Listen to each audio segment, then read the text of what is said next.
Neste último bloco agora, dá um tempinho para a gente conversar, nós batemos um papo com a Delane Napravic e com a Marluce Revoredo. As duas são escritoras e vão lançar amanhã o livro 12 Pérolas. A transformação começa agora. Lançarão às 7 horas da noite no IAP, do Instituto de Artes do Pará, e vieram aqui bater um papinho com a gente. A Marluce é paraense, morou muito tempo na Europa, em Portugal, agora mora em Fortaleza já faz também um tempo, e a Delane é cearense e mora em Fortaleza, não é isso, Delane? A Delane já lançou livros infantis, a Marluce já lançou outro livro, mas sobre um outro tema, e agora vão lançar este aqui, e inclusive vamos sortear este exemplar aqui no Sem Censura Pará hoje. Eu agradeço muito vocês terem vindo, viu, conversar com a gente. E assim, esse é aquele livro que as pessoas denominam de autoajuda ou não. E assim, quando eu falo autoajuda, ficou uma coisa meio pejorativa falar livro de autoajuda. Quando fala livro de autoajuda, parece que é aquele livro de conselhos e tal, enfim. Exatamente, quer dizer, esse livro não é isso, não é um livro de autoajuda. Boa tarde. Boa tarde. Não, o nosso livro é um livro de coach e de desenvolvimento do potencial humano. Não é um livro técnico, é um livro que é bastante acessível. Nós queríamos que as pessoas todas percebessem o texto, os exercícios. É um livro prático também. Eu vi aqui que tem. E nós não consideramos ele um livro de autoajuda, não. Ajuda, claro que ajuda, porque as pessoas vão descobrindo, aprender a se desenvolver, aprendendo e se autoconhecendo, não é? Muitas vezes a gente até diz que esse livro é para as pessoas descobrirem as pérolas que existem, já existem dentro delas e que estão escondidas. Eu gostei muito de ouvir o senhor falar da sua vida. É uma vida de sofrimento, mas que deu a volta. As dificuldades serviram para oportunidades. E é isso que o nosso livro fala, é pegar nas dificuldades, por isso as pérolas que a Delane depois vai explicar melhor, ela explica melhor o sofrimento das pérolas para serem pérolas, né? E às vezes nós temos que aproveitar nossos empecilhos, obstáculos e transformá-los. E é nisso que a gente fala. É isso que a gente acaba fazendo na vida, né? E também, Renato, você falou assim do livro de autoajuda, né? Eu estava perguntando para ela no intervalo também, da questão do coach, que virou uma moda também. Então, verdade. Todo mundo hoje deixou de ser gestor, administrador, professor e virou coach, né? Então, é importante.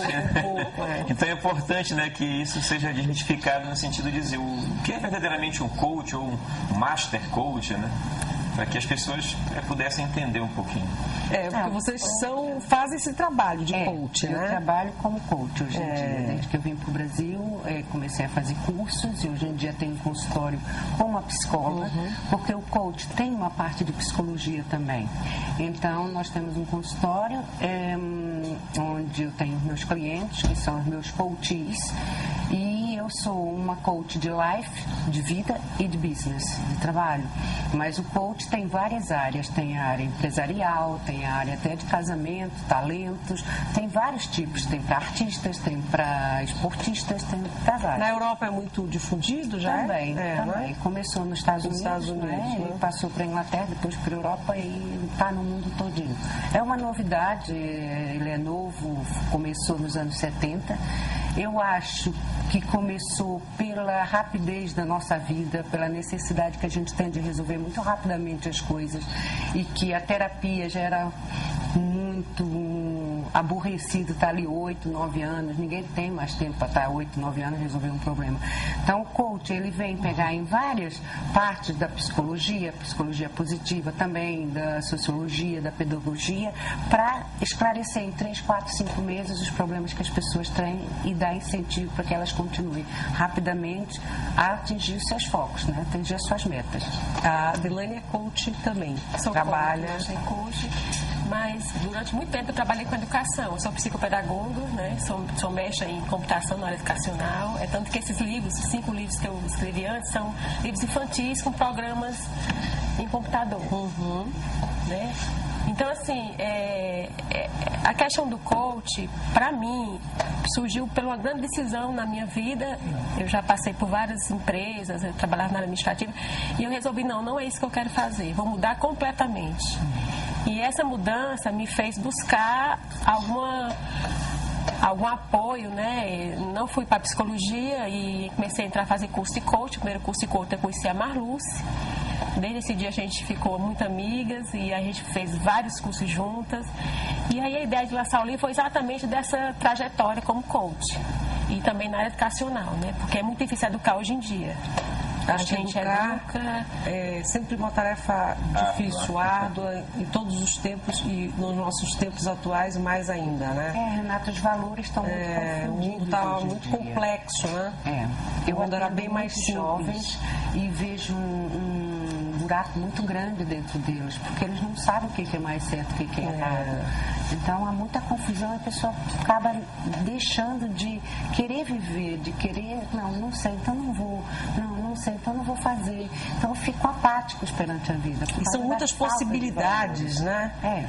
As pessoas podem fazer muitas coisas. E a velocidade, né? Porque o detalhe é essa velocidade. Você tem tanta informação, uma velocidade muito grande. E às vezes a tomada de decisão, aí com certeza o coach trabalha com isso, nessa tomada de decisão, para que você possa focar naquilo que você realmente deseja. Gosta de acordo com os seus valores. Né? Exatamente. Sem violentar nada.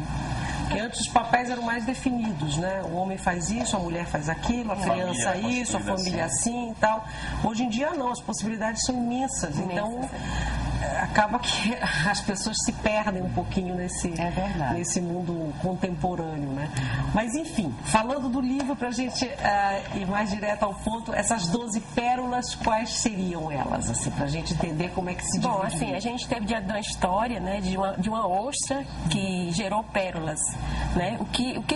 Qual o significado das pérolas?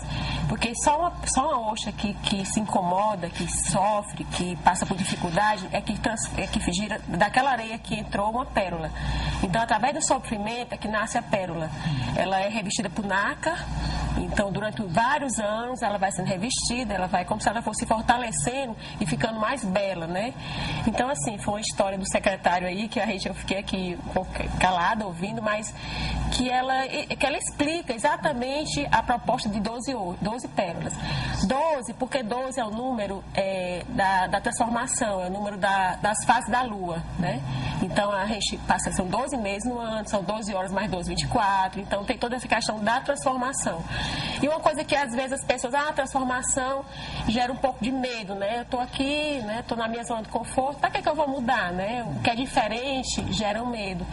Então, assim, na verdade, a gente quando fala assim, um livro de autoconhecimento, um livro de desenvolvimento, não é só para pessoas que precisam de ajuda, né? Porque tem pessoas que precisam, mas não sabem que precisam. Elas estão maior sucesso, elas estão muito bem profissionalmente, mas no fundo existe alguma área que está decadente, que está precisando de ajuda e elas às vezes não têm essa consciência da ajuda. Então, o livro da autoajuda diferencia do nosso livro, por quê? Porque a autoajuda é para a pessoa que está procurando ajuda. Então, esse livro são pessoas que a gente teve depoimento de médicos, pessoas muito bem resolvidas, juízes, né, de justiça. Então, assim, que é a questão da sustentabilidade, né? Se eu estou bem, eu posso ser melhor. Então, os exercícios dele, eles são muito eficazes. Não só para quem está precisando, para quem está com depressão, para quem está com problemas psicológicos, mas para todo mundo mesmo. De modo geral, todos nós precisamos, em alguma área, em algum campo da nossa vida, ter um plus, né? É uma fragilidade que precisa ser trabalhada. Exatamente, né? Porque é uma corrente, né? E muitas vezes, quando a pessoa está muito bem numa área, ela tem muitos problemas em algumas áreas. E através desse pilar, ela trabalha tudo naquele pilar, né? Quantas pessoas, às vezes, eu estou muito bem, aí vive de trabalho, perde mulher, perde filho, perde amigos e não sabe equilibrar, harmonizar a vida pessoal, entendeu? Então, assim... As mulheres, então, sofrem muito com isso. Sofrem muito com isso, porque elas querem harmonizar, superar o conjugal, tem que ficar equilibrando aí. E depois esquece o resto todo, né? Do social, do profissional, do financeiro. Ou vice-versa, né? E assim, é muito inconsciente, né? Assim, a questão da consciência e da não consciência. Quando a gente fala que coach, ela parte de uma consciência de como eu estou hoje. Eu estou satisfeita com a minha vida hoje? Mas é uma pergunta minha, para mim mesmo, não para uma pessoa que está fora. Então, começa você gerar, essa pergunta gera uma série de outras perguntas e uma reflexão, porque nem sempre a gente está tão bem. A gente aparenta estar bem, mas no fundo, alguma coisa está faltando. Ou um marido, ou um companheiro, ou um filho que está ausente. E aí esse livro, ele faz com que você se encontre, muitas vezes, né, nesses questionamentos, que são perguntas poderosas, que a gente chama como coach, é feita através de perguntas, né? A gente trabalha todo o coach, são perguntas poderosas, que é denominado. Então, assim, os exercícios são eficazes. Por quê? Porque você se encontra e, ao mesmo tempo, dá sustentabilidade. Eu estou bem, mas você pode estar muito melhor, porque nosso potencial interno é imenso, é imensurável, né? Então, a gente nem sabe que tem tanto potencial. E nosso jogo interior, eu acho que é o mais difícil, né? Porque a vida, ela traz dificuldade, mas a dificuldade está dentro da gente. Não está fora, e sim dentro da gente. A gente fala vários capítulos, a gente fala de medo e fé, que é um capítulo que a gente já ouviu vários comentários, né? Esse medo versus fé. São duas coisas totalmente opostas, mas também estão no mesmo nível. A gente fala também de como funciona a mente, né? A mente criativa, a mente perceptiva. A gente fala da saúde e emoções, porque se você não está bem emocionalmente, você adoece. Né? E a gente fala várias coisas, a gente fala dá várias dicas de como a gente pode equilibrar um pouco essa questão das emoções, quando ela nos atinge, né? De forma mais drástica.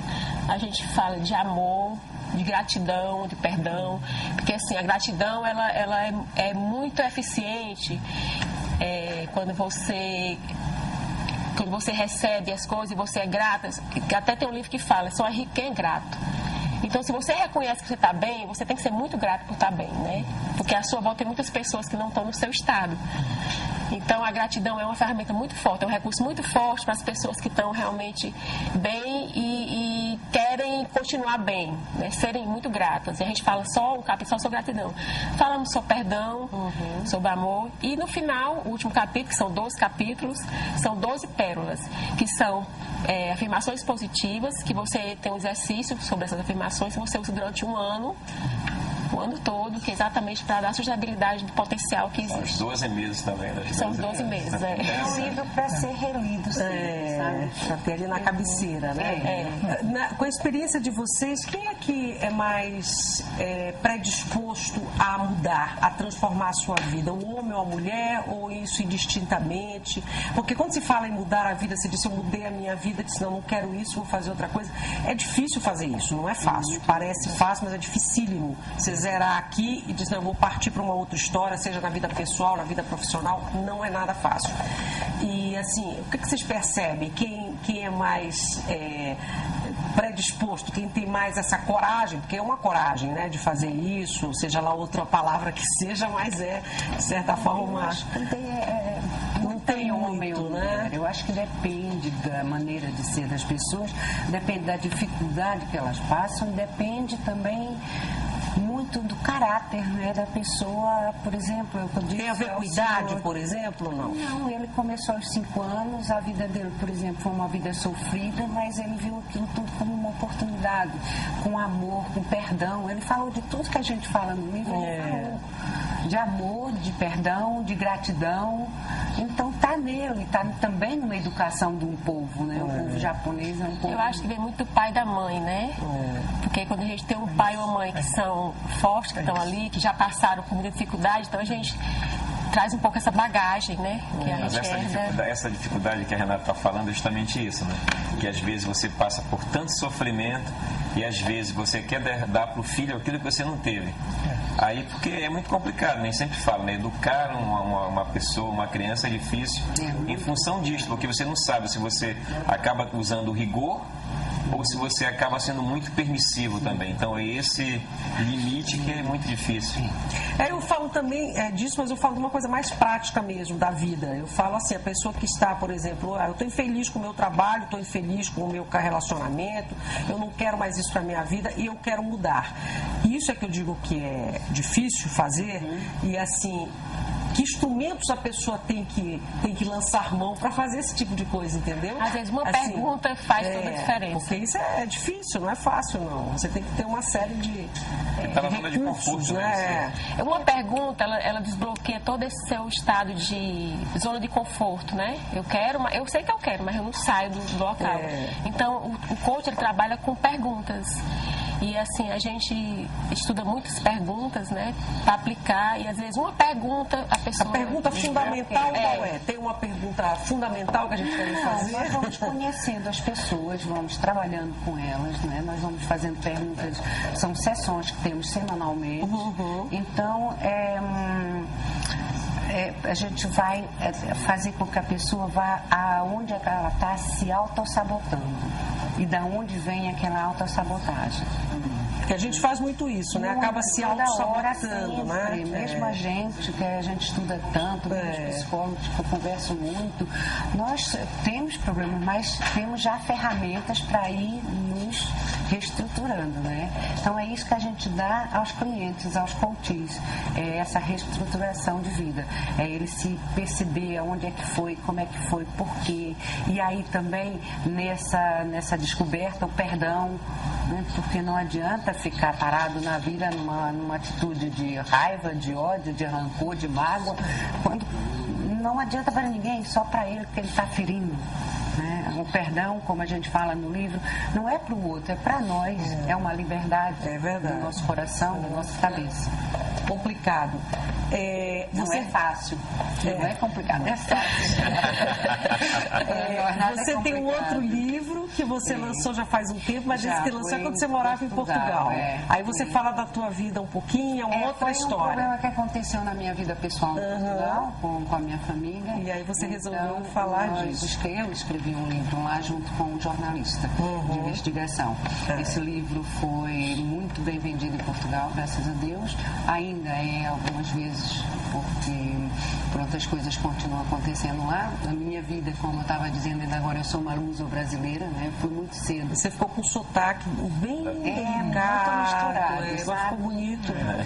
Agora vai misturar com o lado de Fortaleza. Já tá. Cearense.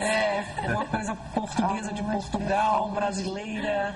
Acham que eu sou portuguesa, lá, sabe, pensam que eu sou totalmente brasileira.